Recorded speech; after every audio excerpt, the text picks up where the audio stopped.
பிறப்பு நாம் அனைவருக்கும் ஒரு வாய்ப்பு. நேர்களே இங்க பாருங்க, நம்ம வெட்டிவேர் ஆயில் சோப்பு செய்ய போறோங்க. வெட்டிவேர் ஆயில்ல இந்த மாதிரியான சோப்பு செய்ய போறோம். இங்க தேவையான பொருட்களை எடுத்து வச்சிருக்கிறோம். எப்படிங்கிறத பார்க்கலாம் வாங்க. நம்ம 1 கிலோ வெட்டிவேர் ஆயில் சோப்பு செய்யறதுக்கு தேவையான பொருட்களை எல்லாமே எடுத்து வச்சிருக்கிறேங்க. என்னென்னு பாக்குறீங்களா? 550 கிராம் தேங்காய் எண்ணெய், 50 கிராம் வெண்ணெய், 50 கிராம் விளக்கெண்ணெய், 350 கிராம் வெட்டிவேர் ஆயில். ஏன்னா அதிகபட்சமா நம்ம 350 கிராமுக்கு மேல எடுக்கக்கூடாதுங்க. அப்புறம் பாருங்க, நம்ம தேவையான பர்ஃப்யூம் 1 கிலோவுக்கு 25 கிராம்ல இருந்து 30 கிராமுக்கு மிகாமல் இருக்கணுங்க. பர்ஃப்யூமு கேஸ்டிக் சோடா கலந்து வச்சிருக்கிறோம். இங்க ரூம் டெம்பரேச்சர்ல கலந்து வச்சிருக்கிறோம். 350 கிராம் ஆர்ஓ வாட்டருங்க, 175 கிராம் வந்து கேஸ்டிக் சோடா, ரெண்டையும் கலந்து ரூம் டெம்பரேச்சர்ல வச்சிருந்தோங்க. சரிங்க, இதுக்கு முன்னாடி பாருங்க, இந்த ஸ்கேல் இருக்குது பார்த்தீங்களா? இந்த மாதிரியான ஸ்கேலை பயன்படுத்துங்க. இது 2 கிலோ வரலும் மேக்சிமம் போடக்கூடிய ஸ்கேலு, 1 கிராம் அக்யூரசியான ஸ்கேலு. அதுக்கப்புறம் பாருங்க, இந்த தேவையான இந்த ஸ்டிக்கு, இது வலிச்சு விட்ற பார்த்தீங்களா? இந்த இதுக்கு உண்டானது. ரெண்டாவது, இதை மட்டமாக எடுக்கிறதுக்கு உண்டான ஸ்க்ரப்பு. அதுக்கு அடுத்தது மோல்டு. அதுக்கு மிக முக்கியமானதுங்க, கேப் போட்டுக்கணுங்க, கைக்கு கிளவுஸ் போட்டுக்கணுங்க. இதெல்லாம் போட்டுக்கிட்டு தான் நம்ம சோப்பு செய்யவே ஆரம்பிக்கணுங்க. நம்ம எப்படி சோப்பு செய்யறோங்கிறத பார்க்கலாம் வாங்க. நம்ம 1 கிலோ சோப்பு செய்யறதுக்கு வேணுங்கிற மெட்டீரியல்லாம் எடுத்து வச்சிருக்கிறோங்க. அதுக்கு 2 லிட்டர் கெப்பாசிட்டி உள்ளார ஒரு பீக்கர் எடுத்துருக்குறோங்க. இப்போ இதுல ஒன்னொன்னா நம்ம ஊத்திக்கலாங்க. இப்போ தேங்காய் எண்ணெயை 550 கிராம் எடுத்து வச்சிருக்கிறோங்க. அதை இதுல ஊத்திக்கலாங்க.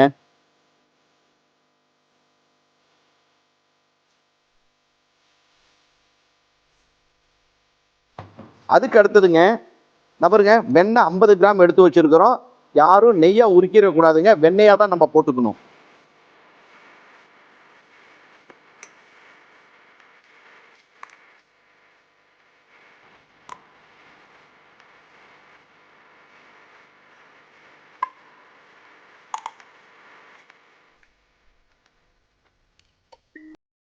நம்ம உணவுக்கு பயன்படுத்துற விளக்கெண்ணெய்ங்க 50 கிராம் எடுத்து வச்சிருக்கிறோம். அதோட இதை சேர்த்துக்கணுங்க.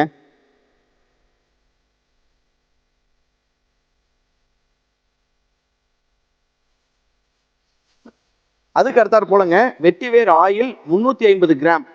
நம்ம ஏற்கனவே வெட்டிவேர் ஆயில் எப்படி தயார் பண்றதுங்கிறது ஷார்ட்ஸ் போட்டிருக்கிறோம், அதை பாருங்க. அதையும் இதோட கலந்துடலாங்க.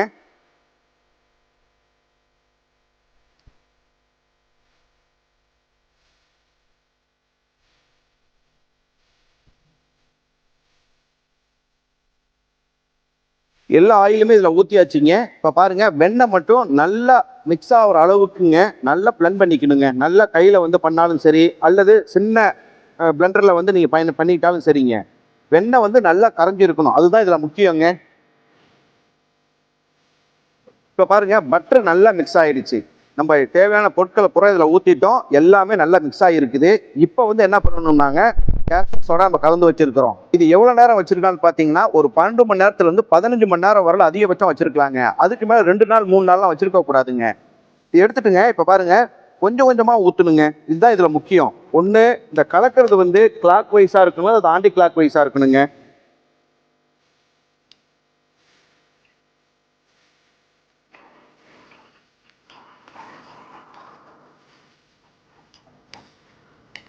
நீங்க இந்த மாதிரி ஊத்திக்கிட்டு இந்த கிளாக் வைஸ் அல்லது ஆன்டி கிளாக் வைஸ்ல கலக்கிறப்பவேங்க அதனுடைய தன்மை வந்து நல்லா மாறிடுங்க. பாருங்க, நேச்சுரல்னா பாருங்க, இப்ப இந்த கலர் வந்து இந்த மாதிரி மாறுதுன்னு நீங்க நினைக்க வேண்டாம். ஆனா இது வந்து உங்களுக்கு சோப்பா மாறுறப்ப என்ன கலர் வருங்கிறத நான் காமிச்சிடறேன், உங்களுக்கு கடைசியா காமிக்கிறேங்க. பாருங்க, கேஸ்டிக் சோடா பூரா ஊத்தியாச்சுங்க. இந்த மாதிரி ஊத்துனதுக்கு பிறகு எவ்வளவு நேரம் கலக்கலாம் அப்படின்னு எல்லாத்துக்கும் ஒரு இது இருக்குதுங்க. மேக்சிமம் வந்து 45 நிமிஷத்துக்கு குறைவா உங்களுக்கு செட் ஆயிடுச்சு அப்படின்னாவே ஆயிலோட தன்மை சரியில்லைன்னு அர்த்தங்க. அதே போல இன்னொரு விஷயம் என்ன அப்படின்னாங்க, கையில கலந்தோம்னாங்க கரையும் தன்மை குறையுதுங்க. ப்ராக்டிக்கலா வந்து எவ்வளவுதான் மிஷின்ல பண்ணாலும் அதை விட கையில பண்றப்ப கரையும் தன்மை குறையுது. இது எல்லா ஞாபகத்துல வச்சுக்கோங்க. இப்ப 45 நிமிஷம் கழிச்சு நம்ம பர்ஃப்யூம் எப்படி ஊத்துறோங்கிறது உங்களுக்கு நான் காமிக்கிறோம். இங்க பாருங்க நேயர்களே, இப்ப நீங்க வீட்டுல சிலிக்கான் மோல்டு யூஸ் பண்றீங்க. இப்ப நாங்க வந்து பாருங்க இந்த மோல்டு யூஸ் பண்றோம். ஏன்னா நாங்க ஸ்டாம்பிங் பண்றது ஈஸியா. அதுல ஒரு முக்கியமான விஷயம் என்னன்னாங்க, இதுல ஒண்ணு தேங்காய் எண்ணெய், அல்லது வெண்ணெய் அல்லது வாசலின் ஏதாவது ஒண்ணு நீங்க தொடவிக்கிட்டீங்கன்னா இந்த பக்கம் தொடவிக்கிட்டீங்கன்னா எடுக்கிறதுக்கு ஈஸியா இருக்கும். சரிங்களா? அது பண்ணுங்க. இப்ப பாருங்க, நல்லா நம்ம மிக்ஸ் பண்ணியாச்சு. கிட்டத்தட்ட ஒரு 45 நிமிஷத்துக்கு 50 நிமிஷம் ஆயிடுச்சுங்க. இப்ப திக்னஸ் எப்படி வந்திருக்குன்னு பாருங்க. இந்த மாதிரி சமயத்துல தான் நம்ம பர்ஃப்யூமை ஆட் பண்ணணுங்க. பர்ஃப்யூம் வந்து ஏற்கனவே வந்து 1 கிலோவுக்கு நம்ம 30 கிராம் எடுத்து வச்சிருக்கிறோங்க. 30 கிராம் எடுத்து வச்சிருக்கிறோம். அதை கொஞ்சம் கொஞ்சமா ஊத்திக்கிட்டு நம்ம மிக்ஸ் பண்ணணுங்க. அதான் முக்கியம்.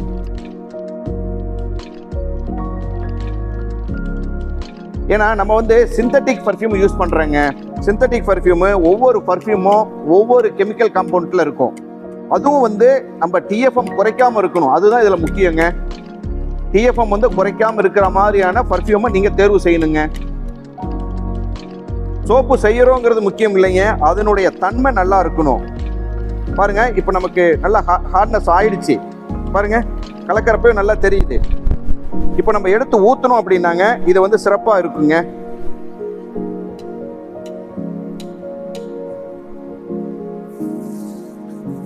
இங்க பாருங்க எப்படி ஆயிடுச்சு பாத்தீங்களா?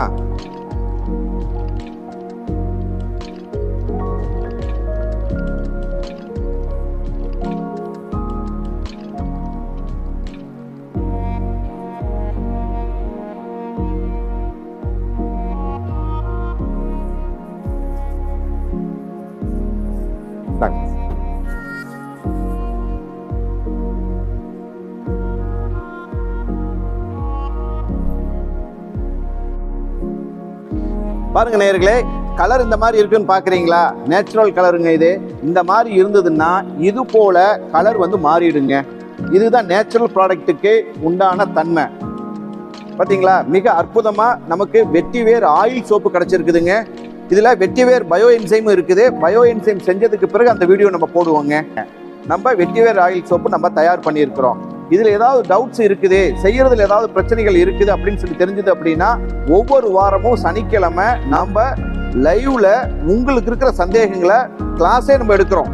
உங்க சந்தேகங்களை பூரா நாங்க நிவர்த்தி பண்றோம். அதனால ஷேர் பண்ணுங்க, கமெண்ட் பண்ணுங்க, மறக்காம சப்ஸ்கிரைப் பண்ணிருங்க. மீண்டும் இன்னொரு வீடியோவில் சந்திக்கிறேன். நன்றி, வணக்கம்.